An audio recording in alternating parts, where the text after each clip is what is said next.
Friends, IoT based electricity generation from roof ventilator project को समझते हैं। अब ये रूफ वेंटिलेटर क्या होता है? आपने कुछ इंडस्ट्री या वर्कशॉप के ऊपर ऐसा घूमने वाला डिवाइस देखा होगा।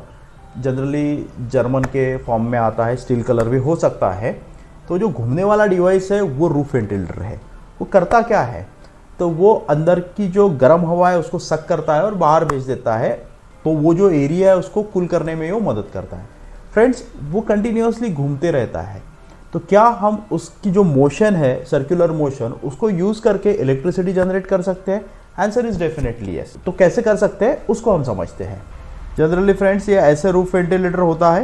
यहाँ पे उसका पिवोटिंग होता है, सेंट्रली इसको लोकेटेड होता है ये, और ये घूमते रहता है। ये जो पर्टिकुलर उसका जो सेंट्रली घूमने वाला स्टिक है उसमें हम एक गियर अटैच करेंगे, और ये बड़े गियर से छोटा गियर अटैच करके ये छोटा गियर हम डायनेमो जो कि जनरेटर है उसको कनेक्ट कर देंगे। अब डिपेंडिंग ऑन ये जो पर्टिकुलर जनरेटर है कितना जनरेट करेगा वो डिपेंड रहेगा। सपोज ये 12 वोल्ट का है, ये 200 से 300 मिली एम्पियर करंट जनरेट कर सकता है, डिपेंडिंग ऑन अगेन जनरेटर मैंने बोला।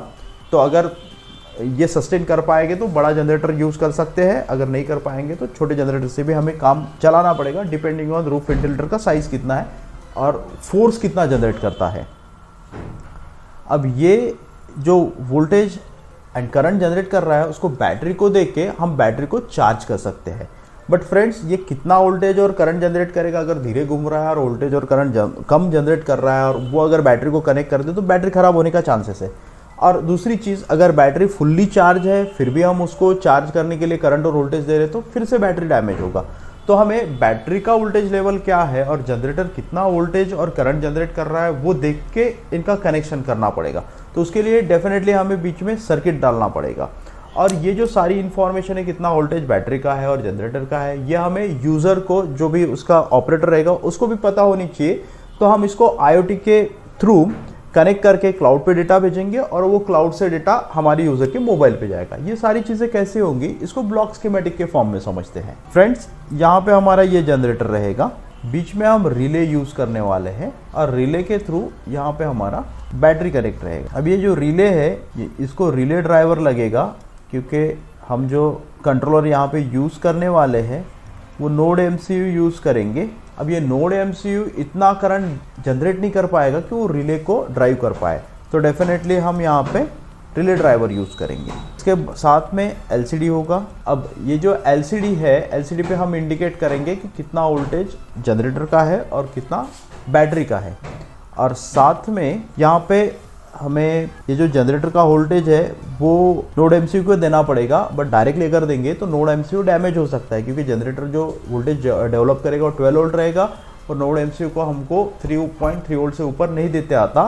तो इसको वोल्टेज डिवाइडर से हम क्या करेंगे, डाउन कर लेंगे।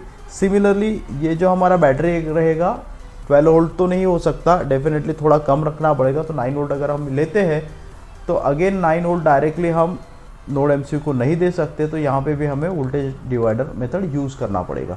और फ्रेंड्स, ये जो हमारा नोड MCU है वो क्लाउड के साथ में कम्युनिकेट करेगा थ्रू IoT हम जो बोल रहे हैं, और ये जो वोल्टेज कितना जनरेट हो रहा है उसकी इंफॉर्मेशन भेजेगा यूज़र को, और यूज़र के मोबाइल में ऐप रहेगा जो हम लोग डेवलप करने वाले हैं। तो ये क्लाउड से कनेक्ट रहेगा और यहाँ पे generator voltage and battery voltage दोनों चीज़ों की इंफॉर्मेशन रन टाइम हमें मिलती रहेगी। तो फ्रेंड्स, इसको ऑब्जर्व करके यूज़र समझ सकता है सिस्टम में कितना वोल्टेज और करंट जनरेट किया, कितना पावर जनरेट किया, और वो मॉनिटर करके रियल एक्चुअल में इसको इम्प्लीमेंट करना है या नहीं है ये भी जान सकते हैं। तो फर्स्ट इसका हम प्रोटोटाइप डेवलप करेंगे और सेटिस्फैक्ट्री आउटपुट मिलता है तो डेफिनेटली हम इसको एक्चुअल जनरेशन के लिए भी जा सकते हैं।